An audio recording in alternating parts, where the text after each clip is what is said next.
अस्सलाम वालेकुम, welcome to ज़ैनी कुज़िन। उम्मीद है कि आप सब खैरियत से होंगे। आज मैं आपके लिए बहुत ही ज़बरदस्त ढाबा स्टाइल में माश की दाल की रेसिपी लेकर आई हूँ, जो कि बहुत ही आसान तरीके से बनेगी और बहुत ही ज़्यादा मज़ेदार होगी।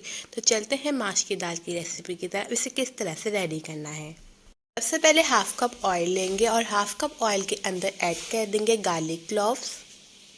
अब ऑयल के अंदर गार्लिक को अच्छे से मिक्स कर लेंगे 2 से 3 सेकंड के लिए और उसके बाद इसके अंदर ऐड कर देंगे प्याज। और प्याज यहाँ पे 2 से 3 लिए इसे कट कर लिया है, वो हम इसके अंदर अब ऐड कर देंगे और इसे भी अच्छे से गोल्डन ब्राउन फ्राई कर लेंगे।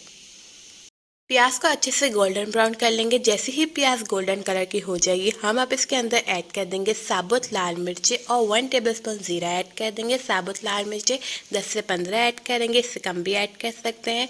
साथ में 3 से 4 हरी मिर्चों को कट करके ऐड कर देंगे और 3 से 4 टमाटो को कट करके ऐड कर लेंगे और इसे अब अच्छे से 3 से 4 मिनट के लिए मिक्स करेंगे।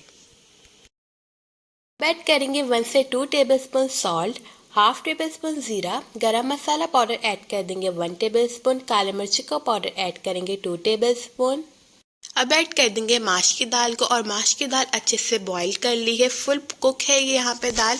अगर आप 1 से 2 कनी छोड़ना चाहते हैं तो इसके अंदर 1 गिलास पानी लाजमी डालें ताकि ये अच्छे से कुक हो जाए। अगर ये अच्छे से कुक है तो इसके अंदर हाफ गिलास पानी डालेंगे ताकि ये मसाले इसके अंदर अच्छे से मिक्स हो जाए। अब हम इसे पहले अच्छे से मिक्स करते हैं और फिर इसके अंदर ऐड कर देंगे हाफ गिलास पानी।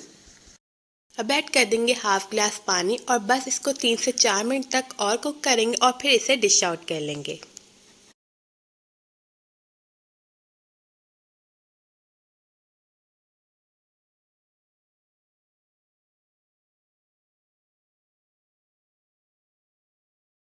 बहुत ही मज़ेदार सी ढाबा स्टाइल में माश की दाल रेडी हो गई है। बहुत ज़्यादा आसान रेसिपी है, आपने इसे ज़रूर ट्राई करना है। उम्मीद करती हूँ आपको ये रेसिपी अच्छी लगे।